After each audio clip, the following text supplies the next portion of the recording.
ప్రియులారా, మన ప్రభు అయిన యేసుక్రీస్తు నామంలో మీకు శుభోదయం. ఆయనను గూర్చి అనుదిన ఆత్మీయ ఆహారం, జూన్ 6 శనివారం. నేటి మన ధ్యాన లేఖనం యోహాను సువార్త 14వ అధ్యాయం 2-3 వచనాలు. నా తండ్రి ఇంట అనేక నివాసములు కలవు, లేని ఎడల మీతో చెప్పుదును, మీకు స్థలము సిద్ధపరచ వెళుచున్నాను. నేను వెళ్ళి మీకు స్థలము సిద్ధపరిచిన ఎడల నేనుండు స్థలములో మీరును ఉండులాగున మరలా వచ్చి నా యొద్ద ఉండుటకు మిమ్మల్ని తీసుకుని పోదును. వ్యాఖ్యానాంశం మన పరలోకపు ఇల్లు 2వ భాగం. వ్యాఖ్యానాంశం మన పరలోకపు ఇల్లు 2వ భాగం. వ్యాఖ్యానం. నేటి మన ధ్యాన వచనంలో 3 స్పష్టమైన సత్యాలు ఉన్నాయి. అందులో మొదటిదిగా చూద్దాం. అది పరలోకం ఒక స్థలం. మొదటిది పరలోకం ఒక స్థలం.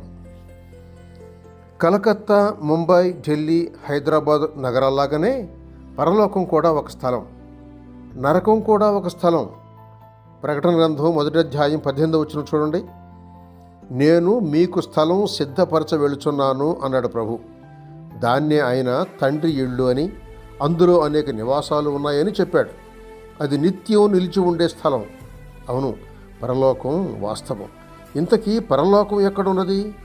అపొస్తలుల కార్యములు 1వ అధ్యాయం 9-11 వచనాలను 7వ అధ్యాయం 55వ వచనంతో పోల్చండి. అది ఎలాంటి స్థలం? 1, శాశ్వత ఆనందం, ఆశీర్వాదం ఉన్న స్థలం. 1, శాశ్వత ఆనందం, ఆశీర్వాదం ఉన్న స్థలం. పరలోక వైభవం, అందం వర్ణించడమే కాక అక్కడ ఏం ఉండదో తెలియజేయటం ద్వారా బైబిల్లో పరలోక వర్ణన నొక్కి చెప్పటం గమనిస్తాం. పరలోకంలో పాపం ఉండదు. ప్రకటన 21-27 వచనం. దుఃఖం లేదా మరణం ఉండదని 21వ అధ్యాయంలోనే 4వ వచనం చూస్తున్నాం. అక్కడ రాత్రి పగలు ఉండవు అని 25వ వచనంలో చూస్తున్నాం. సముద్రం ఉండదు అని 1వ వచనంలో చూస్తున్నాం. కన్నీళ్లు ఉండవు అని ప్రకటన గ్రంథం 7వ అధ్యాయం 17వ వచనంలో చూస్తున్నాం. పాడు చేసేది కానీ శాపం కానీ ఉండదు అని ప్రకటన గ్రంథం 22వ అధ్యాయం 3వ వచనం చెప్తోంది. రెండవది, అది పవిత్ర సాహచర్యం అనుభవించే స్థలం. అది పవిత్ర సాహచర్యం అనుభవించే స్థలం. అన్నిటికంటే మించి పరలోకంలో ఉండటం అంటే ప్రభువుతో ఉండటమే. ఆయన ఇప్పుడు మనతో ఉన్నాడు.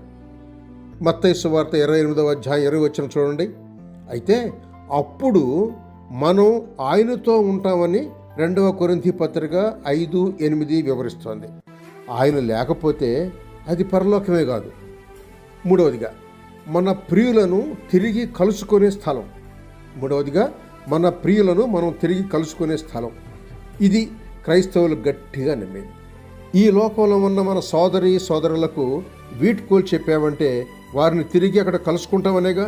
మనం వాళ్ళను చూడటమే కాదు, వాళ్ళను గుర్తుపడతాం కూడా. 1 కొరింథీ పత్రిక 13-12 వివరిస్తుంది.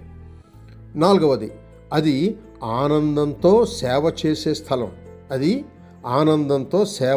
స్థలం. ప్రకటన గ్రంథం 22వ అధ్యాయం 3-4 వచనాలు చూడండి. ఒక స్త్రీ సమాధి రాయి మీద ఈ మాటలు చెక్కి ఉన్నాయి.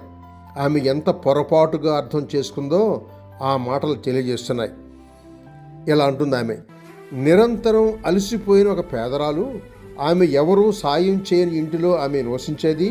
భూమి మీద ఆమె చివరి మాటలు ఏమంటే, ప్రియ స్నేహితులారా, ఉతకటం, ఊడవటం, కొట్టడం లేని స్థలానికి నేను వెళుతున్నాను.